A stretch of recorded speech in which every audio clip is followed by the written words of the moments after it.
मेरा नाम पुनीता है। मैं विधवा हूँ। मेरे पति के पतिदारों ने मेरे पूरे खानदान को खत्म कर दिया था। बस मैं बची और मेरा एक देवर जो कि सिर्फ 10 साल का था। उस समय घर से बहुत धनी हूँ, पर इससे भोगने वाला कोई नहीं है। मेरा कोई बच्चा नहीं है। मैंने अपने देवर को पाल पोस कर बड़ा की। इस साल वो 19 साल का हुआ। उसने मुझे अपने बर्थडे को बोला कि अब हम लोग अब से एक नई जिंदगी जिएंगे। हमारे जिंदगी में इतनी मुश्किलें आई, पर अब नहीं चाहते हैं कि आगे मुश्किल आए। मैं भी अब 19 साल का हो गया हूँ। जिंदगी को नए सिरे से जीना चाहता हूँ।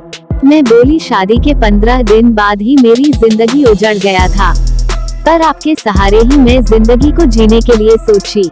यहाँ तक कि मेरे घर वाले भी मुझे दूसरी शादी के लिए कहा, पर मैं सोची कि मैं दूसरी शादी नहीं करूँगी और आपके बड़े होने का इंतजार करने लगी।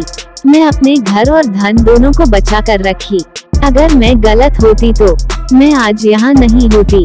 सारी जायदाद बेचकर गुलछर्री उड़ा रही होती, पर मैं आपके लिए ही यहाँ थी। तो देवर जी ने कहा कि मुझे भी पता है आपको कोई भी खुशियाँ नहीं मिली, पर अब से मैं आपको पूरी खुशियाँ दूंगा जो आपको नहीं मिला। दोस्तों, उसके बर्थडे को मैं बहुत खुश हुई, क्योंकि मैं अब से सोच ली थी एक अच्छी जिंदगी जीऊंगी। अपने देवर के साथ मार्केट घूमी, खाना खाए, सिनेमा देखी और रात में घर आकर उसके बर्थडे का खूब जश्न मनाई। ये बात अप्रैल की बात है। शाम को हम दोनों खाना खाकर छत पर टहलने गए। देवर जी, जिनका नाम रवि है, उन्होंने पूछा, भाभी आप एक बात बताओ, क्या आपको जिंदगी में किसी चीज की कमी महसूस नहीं हुई? मैं पूछी, कैसी कमी? तो वो बोला, भैया का देहांत शादी के 15 दिन बाद ही हो गया था। आप नई नवेली दुल्हन थी। लोग शादी इसलिए करते हैं ताकि उसको शारीरिक और मानसिक शांति मिल सके, पर आपको तो दोनों ही नहीं मिला। आज आप 28 साल की हैं।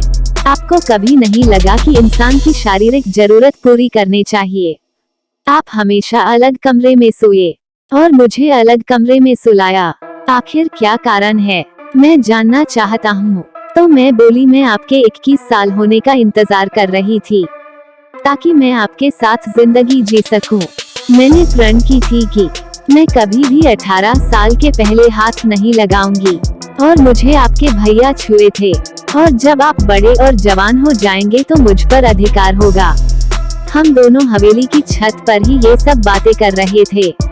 ये सब बात सुनकर देवर ही बोले, तो मैं कल ही 19 का हो गया, तो आपने क्या सोचा? तो मैं बोली, सेज सजा ली हूँ, गुलाब की पंखुड़ी पलंग पर है। आज से नई जिंदगी जीना चाहती हूँ। आज अपना सारे ख्वाहिश पूरी करना चाहती हूँ। अब मैं माँ बनना चाहती हूँ और आपको पति बनाना चाहती हूँ। ये सुनकर वो मेरे आँखों में आँख डालकर खड़े हो गए, मेरे गाल पकड़ लिए, पर मैं बोली, नहीं, अभी नहीं, मैं 10 साल इंतजार की हूँ। आज के लिए ऐसे छत पर नहीं। आप जाओ, तैयार होकर आओ, जैसे कि दूल्हा आता है। आपके लिए कपड़े तैयार कर दी। बाई आपका कपड़ा अलमारी में रख कर गई है। आप कमरे में बैठना, मैं तैयार होकर आती हूँ। और दोस्तों, मैं करीब 1 घंटे बाद वही सब कपड़े जो मेरे शादी के दिन के थे, वही पहनकर तैयार हुई, सिंदूर लगाई और कमरे में आ गई। दूध का गिलास लेकर मेरा देवर, जो अब मेरा पति बन गया है, पाल पोस कर बड़ा की ताकि मैं पति बना सकूं। दूध दी, दूध पिया, वो भी चकम रहे थे। सिल्क के कुर्ते में पलंग पर लेट गई। पूरे कमरे में गुलाब की खुशबू आ रही थी। मैं पानी पानी हो गई थी। मैं बर्दाश्त नहीं कर पा रही थी। मेरे पूरे शरीर में हलचल हो रही थी। मैं लेट गई और वो मेरे ऊपर चढ़ गया। हम दोनों ने पति पत्नी की तरह 4 बार एक दूसरे को खुश किया। दोस्तों, आज से मेरी जिंदगी में एक नई खुशियाँ आई है। अब मैं अपने देवर को पति बना ली हूँ।